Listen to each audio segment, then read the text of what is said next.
covered here on NFL Live. 26 teams start rookie camp today. Here's Shedeur Sanders. Actually, that's Jackson Dart. Just kidding. You're going to see Shedeur Sanders, though.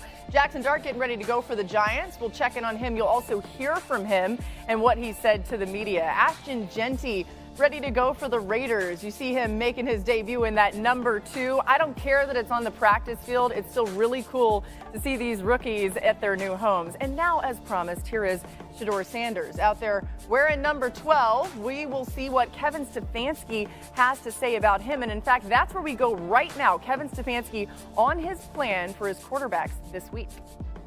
I wouldn't look into anything. I think you'll see the whole weekend going through the spring. I mean, we don't pay too close attention to who's in there first. There's plenty of reps. There's a lot of time between now and September, so we'll have a plan. But it's an all-encompassing evaluation. It's not something that it's just based on the practice reps. There's a lot that goes into it. Kimberly Martin joining us now from Cleveland. She got to watch today's practice up close. So, Kimberly, what did you see from the quarterbacks today?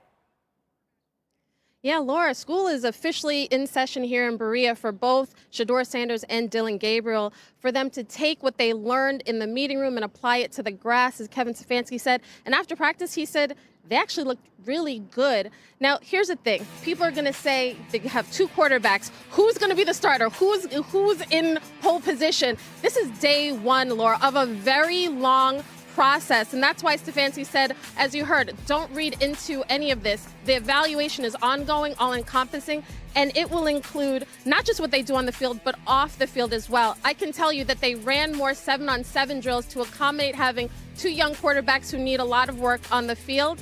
But they got to get these guys up to speed with the vets coming in very soon. But so far, so good. But I will leave you with one housekeeping note, Laura. GM Andrew Berry was on the radio, local radio station this afternoon, and he said that the likelihood of re-signing Nick Chubb is unlikely, which is not surprising for those of us around the Browns a lot, considering that they drafted 2 running backs. So there's one nugget for you guys. Yeah, no, thank you so much, Kimberly. I mean, we did recently see Nick Chubb lifting an ungodly amount of weight in the weight room, but somebody better pick him up. Let's get back to these quarterbacks for the Browns. Stefanski knows what it's like to have a few new quarterbacks in the room, right? He's had 11 different starting QBs since he became the Browns head coach in 2020, 3 more than the next closest coaches. Despite that, Stefanski managed to win 2 Coach of the Year awards during his tenure. All right, look who's here on NFL Live today. We have a great group. Jeremy Fowler in the house, Damian Woody, and Kyle Van Noy back again for his second day joining us as an analyst. Of course, he's still with the Ravens, but he's here analyzing the entire NFL right now. Mina Kimmes joins us as well. A lot to get to, and Mina, we'll be right back to you. But Jeremy, take us bigger picture on the QB position for the Browns. What are the expectations in Cleveland? All right, so the Browns got these 4 quarterbacks. They're going to roll with that for the next 2 to 3 months to see how it shakes out. Shedeur Sanders will have every opportunity to make his impression and to make this team. The Browns also look at quarterbacks, like all positions, like currency, like value. They could trade one of these guys in August if they play well in the preseason. But they're going to give Sanders every chance because the word around the league was that he had a tough time in some of these interviews with other teams. That was not the Browns' experience. They felt good about him. They felt like he was a good person, that he's accurate on the field. So there's some things, because they were so surprised that the Gabriel dynamic and their courtship of him in pre-draft didn't get more publicity by the media. They low-key loved him for months and nobody knew it, and they drafted him 2 rounds earlier. So he's got to beat him out. Yeah, listen, I think, first of all, no jobs are won in rookie training camp.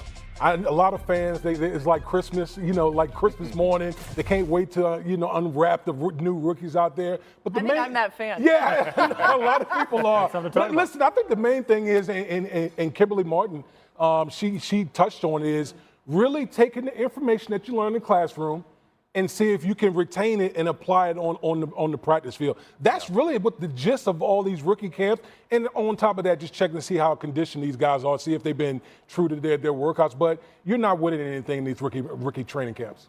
Yeah, I'm thinking ahead a little bit past rookie mini camps. Let's get into the OTAs and then training camp. As a defensive guy, I'm actually paying attention to it because I'm going into the trenches on the opposite side, practicing against these quarterbacks. I want to see who's going to win the job. Just like when I was in Miami, you had Tua versus Fitzpatrick going at it. And then in New England in 2021, you had Cam Newton and Mac Jones. So I enjoyed watching those guys go at it, getting a good glimpse of who they can be, who they can't be. And I'm excited to see what Shedeur and Gabriel do in Cleveland. Being that you've had a front row seat for those quarterback battles, did you know at this point in the season or this off season who was going to be the starter? Do you know this early? No, it is too earlier, like D Wood alluded to. I think it wasn't until training camp that Mac Jones, I believe Cam Newton got sick. Mac Jones took that QB1 position. When he wasn't there, he took all the reps against the Giants in a joint practice and lit it on fire, and that's what ended him getting the job. Interesting. Mina, you know, Joe Flacco obviously in the mix here. The quarterback room for the Browns we know is very crowded.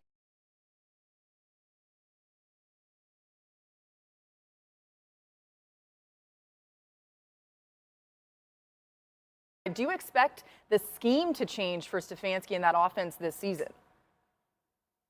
No, I really don't. And not just because of Stefanski's history as a play caller, what he likes to do, which we're familiar with, but also their personnel decisions. Kimberly alluded to this in her reporting. They took 2 running backs, both of whom I liked a lot, by the way, in Judkins and Sampsons, in the first 4 rounds. They also took a tight end, Harold Fannin Jr. in the 3rd round, who's a really interesting player, super productive in college, more of a move guy, so he pairs nicely with David Njoku.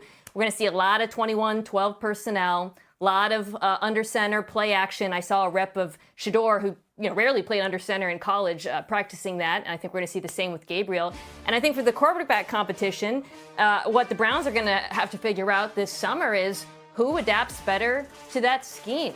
That's talking about ball handling, the accuracy off of play action, working from under center, throwing on the move. These are the things that not just Shedeur Sanders and Dillon Gabriel, but also Kenny Pickett have to show. We saw that already with Flacco, and I think it's going to go a long way towards deciding who actually wins this. Yeah, it was interesting. Tim Hasselbeck recently on our show was bringing up the point. Off today in Cleveland, and all eyes on Shedeur Sanders. The QB will wear number 12. Sanders reacted to his new number, saying, quote, "Man, give me number 99. I just want to play ball." That's what you want to hear out of your quarterback. We say hello to NFL reporter Kimberly Martin, who is in Berea, Ohio. And Kimberly, what should be expected of Shedeur Sanders on the opening day of rookie minicamp? Listen, Amina, I know I'm here in Berea, as always, but if you were expecting the Browns to know exactly who their starting quarterback is going to be in September, that answer is far in the future. Listen, this is first day of rookie camp. This is not a competition between Shedeur Sanders and Dillon Gabriel. This is an opportunity for both of these young quarterbacks to learn the playbook, and then for us, and particularly the Browns coaches, to get to know these guys. But listen, they are very high. This organization is very high on both of these guys. When I talk to people, they mention Dillon's accuracy. They also talk about Shedeur being the most accurate passer in this class. Both super tough, great pocket presence. And Dillon Gabriel's a guy who reminds them of Brock Purdy, which worked out pretty good for the San Francisco 49ers.